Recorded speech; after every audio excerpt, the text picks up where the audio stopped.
So I really wanted to talk to you about surrogacy. Let's do it. You have a beautiful, the most beautiful little girl Thank you. in the world, my little niece Noe. Yeah. And I'm fascinated with surrogacy. I know a few people that have done it, but I haven't really talked to them about their experience or the journey. So what made you want to get a surrogate? So I very early on in my journey in my trying to have kids, I had two ectopic pregnancies back to back. That's when the child forms in your fallopian tube and out of your uterus. The second one resulted in my fallopian tube bursting, and I was told that my chances of naturally getting pregnant would go down to 2%. That's when I did IVF with Eric. We created our embryos. I did an embryo transfer. It failed. All in all, I've had a total of 8, 9, both chemical pregnancies and miscarriages before having Noe. When I was pregnant with Noe, the anxiety that I had that I was going to lose her was crippling.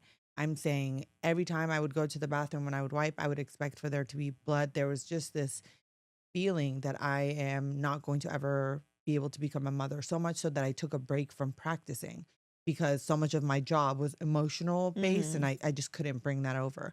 So when it came time to having a bigger family, and this is a conversation that, again, have it early on, Eric and I had before we were married, he said he wanted 5 or 6 kids. I said, what? I don't know if I could do 5 or 6 kids. Also, you're putting your body through a lot. Yeah. And so that's the first time that I started thinking about surrogacy. Is that an option? My best friend is one of the top surrogacy attorneys in LA. So the entire world isn't as new to me as it is for other people. Surrogacy can be a field where there's a lot of unethical things that are happening. That's why it's really important that you have good lawyers, you find a good surrogate, you go with a good agency. And that's kind of what we did. We went with an agency that was able to start sending us profiles of people every week. And we found someone that we loved. My surrogate has 3 kids of her own. She's married. She lives in Atlanta. She generally has really easy pregnancies. I spent a lot of time talking to her, making sure that she was in a good place to do this. A lot of comments I get are people saying, well, yeah, they have to. You're exploiting the poor. My surrogate's not poor. I don't know where this is coming from. She's obviously not a millionaire, but she's very much so financially stable and okay. You have to be, and that's what a good agency is going to do. They're going to find people who are not doing this because of economic reasons. They want to give this gift to other families. They have easy pregnancies, and she's having every time I talk to her, she's like, I'm having a great time. So I don't know what to tell you. Some people really do No, love being some pregnant, people love dude. being pregnant and And she looks good. yeah, and they carry it well, and they're just they just have a lot of kids. Yeah. I wouldn't say they have the easiest pregnancies, but my mother had 5 children. My older sister has 5 kids. Yeah. And they've had miscarriages as well, but they are, they've had a gang of kids. Yeah. My grandmother had like 9 or 10. She stayed pregnant. Period. Did you and Eric did he want to use a surrogate? Yeah. Like he was comfortable with He that? was very comfortable with it. There are a couple of his mentors whose wives did surrogacy or whose families did surrogacy. And so it wasn't a new concept for him. It was something that he had thought about and he was interested in. It was just a matter of finding someone that would fit our life and who understood what we were trying to do. But it wasn't, I would say it was more of a new thing for me. And for him, it was more resolved. He knew that if some men really care about whether or not you carry the child, Yeah. I am not with someone who's like that. Well, that's why I asked, because I have had this conversation with quite a few men because I have no intention on ever being pregnant. Right. And but also I don't want kids, but like Yes. that conversation has been like, well, do you even like what about a surrogate? Right. And they're like, no, you have to be pregnant. And I'm like, Yeah. no. No. Yeah. You're not like, listening it was to me. already no, but it's Now extra it's extra no. no. Like, why do I have to be? Because for them, and I don't think that all men are like this. No. But I do think for some of these men that I am referring to, they like the idea of Joy Taylor Of being course. pregnant. They want to look at you and say, I impregnated. Correct. her, right? There's a power dynamic There's to a that, power and dynamic to it, an and then ego yeah, and then dynamic to you that. walk around with your belly, and they know who got you pregnant. It's a whole thing. Do He you think doesn't if really you have didn't that. have, or did you have the conversation, like, if you hadn't had Noe, that it was still gonna be a thing? From the beginning, he didn't really care. He He said, just wanted to have a yeah, he family. said very early on, I know the risks that pregnancy can impose on you. Mhm. And he watched me try naturally so much. And also IVF is not easy. You Yeah. know, you're shooting yourself up with hormones for 13 weeks. And so my surrogate had to do that as well. And he watched the mental toll that it took on me. Mhm. At no point did he expect for me to be the one carrying. But I'm sure obviously carrying Noe, there was a beauty in that. So I wanted to go through that experience at least once, Right. just to know what it feels like. So what's the process of picking The a surrogate. surrogate? So you get these profiles, and the profiles say their BMI, their age, their weight, their diet, their family, how many kids they have if they've been a surrogate before, when they gave birth, how many weeks along they were, their relationship. It's kind of like a dating profile, Mhm. really, but more extensive because you get all their health records and how active they are, who's their support system, if they're willing to work with same sex couples or not, if they have any stance on religion. Like they really go deep into it. And for me, it was kind of a gut reaction. If I look at you, do I like you or not, just right off the bat? And then we then have a conversation. Okay, where do you live? What's your day to day like?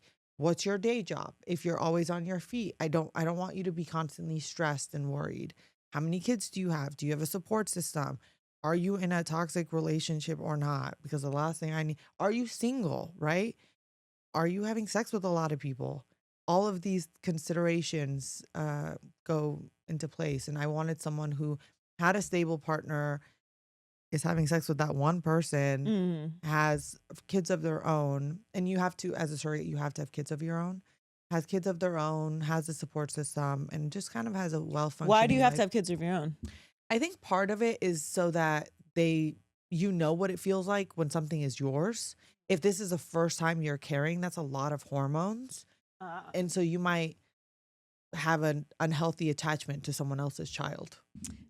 That makes sense. So like the first one And can't then be how the do you, one that you give yeah, away. and then how do you know if you have easy pregnancies? What if this is the worst pregnancy ever? What if you don't, Yeah. what if you don't carry well?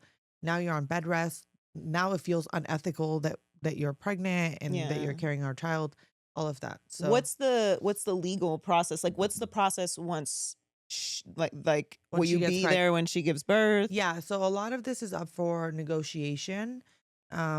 And you speak to your surrogate and you find out what she wants to do, what you want to do.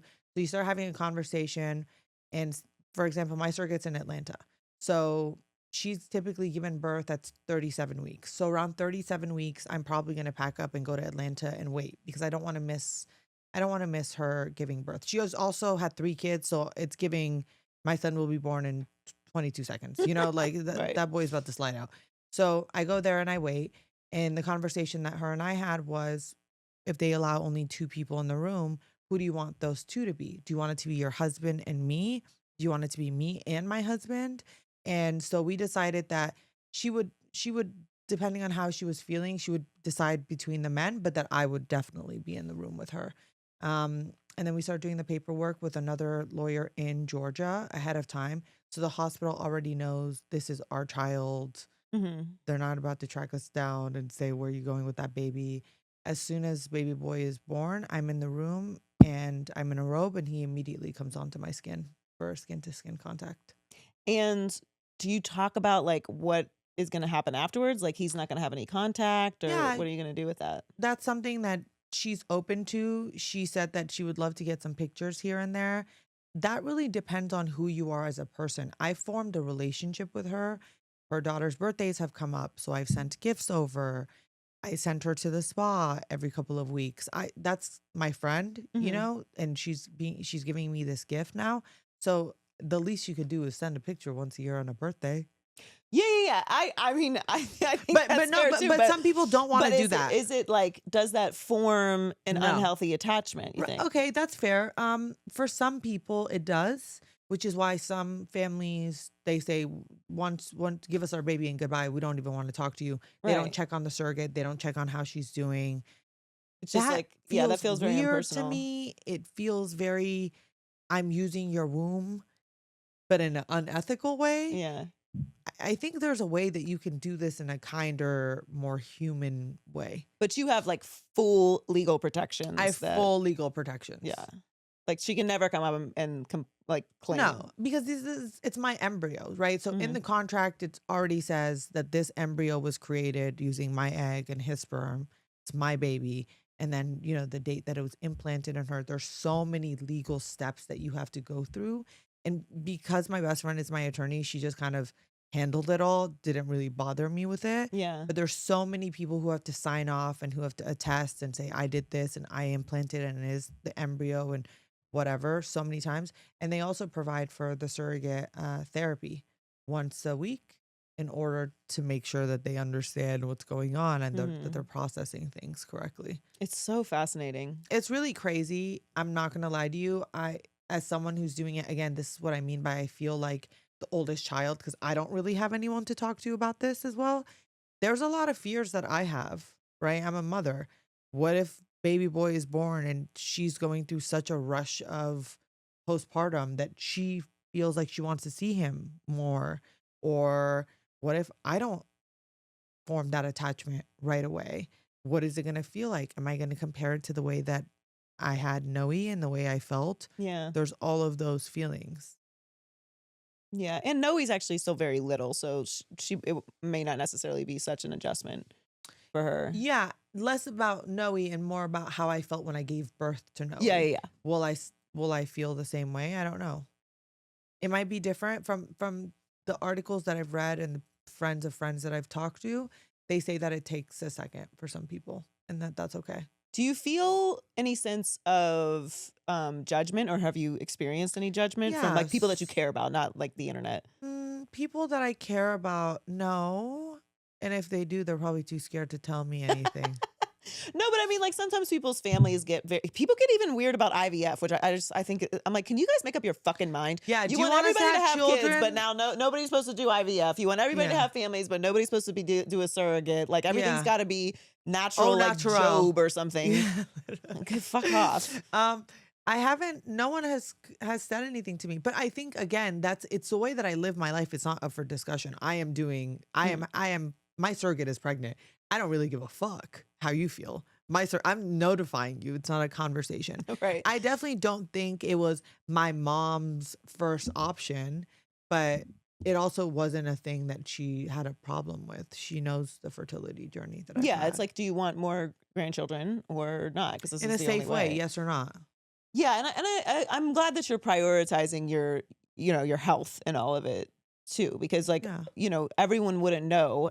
No one ever knows, and people just assume that, you aren't having children because you're being selfish or because you guys haven't planned for it yet. Like people do not you're not sharing every miscarriage that you have Yeah. or every, failed pregnancy. I'm not sure that I even mind women who don't have fertility issues going the surrogacy route.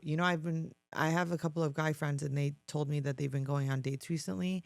And when they talk about kids, women have been saying, I don't want to carry, I want to have a surrogate. I don't really know where I stand on that issue. Telling women that they have to carry kids if they can feels very weird. But then the overuse of other people's wombs also feels a little weird to me. Well, I don't know that it'll ever become an overuse because it's a very expensive process. Very expensive. And very complicated. I Like guess reserved for a certain class of people. Yeah. Well, it's kind of like the like how the C-section has become Yes. glamorous. Like It's it's a not. horrific surgery. Yeah, Like- yeah. They act it's- like it's very in and out. yeah, it's not. It's It's not. not. It's in many cases a much longer road to recovery than natural birth. Natural. Yeah. Is there any? Obviously, you get a lot of information, but is there any like physical? Like it's totally your baby. There's no physical. There's been some minor studies that don't have enough backing that some of the mother's DNA gets into the baby. Mhm. There hasn't been enough support for that. I don't think we as a society in general know enough about pregnancy. Yeah. what we know is very surface level. There's new information that's coming out every single day about pregnancy, the impact that it has on the woman's body, on her health, on the baby. It's recently that people have been saying that the man's health has an impact on your placenta. Like, why are we just realizing this, right? Well, because every study is for men. Exactly. So because our bodies have not actually been studied the way that they're supposed to be, I can't really answer without a doubt, oh no, nothing will happen, which is why you got to make sure your surrogate is a baddie. And my surrogate This is what I was getting to. My surrogate is a baddie. This I don't is know what to I tell you. was I getting was never to, going to 'cause pick I know a you. loser ass weirdo. She sent me a picture the other day for her daughter's birthday, and she's fine. So I mean, what is gonna get into my baby? If I wasn't gonna carry him, it was meant to be another fine woman. So I'll take it. I knew that was going to be your answer because I know you. But did you consider like someone? Well, does she 1000%. look like you? No, she's Latina, which I guess in certain, if my hair Well, nobody looks a looks certain, like you. But I'm nobody, saying, like, does she favor you at all? not at all. Okay. She's just a cute little 5'3" Latina with No, she hair. does not favor you. Yeah. I can, when Sahar walked in, I had my sneakers on. I was like, Hello. how tall are you? I'm 6 feet without heels. Are you 6 feet? Yeah. So with heels, I'm I guess 6'4". maybe every time we hung out, but before I just always had heels on because I didn't feel like you were that much taller than me. But Sahar is taller than me. I'm very tall. I also don't appear. Statuesque. Thank you. I also don't appear as tall as I am, but she's hair down to her butt, big old boobs. I went for the opposite of everything that I am, but I love her. She's hot. That's great. I knew you were going to pick a baddie though.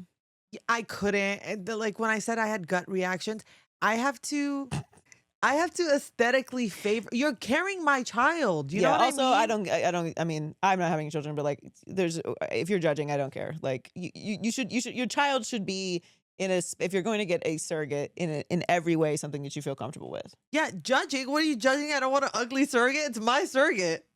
People are going to judge you for this. Okay, well, I don't know what to tell you. It's still my surrogate. You go get you an ugly surrogate. Get your money up and get a surrogate and pick the ugliest one. I don't know what to tell you.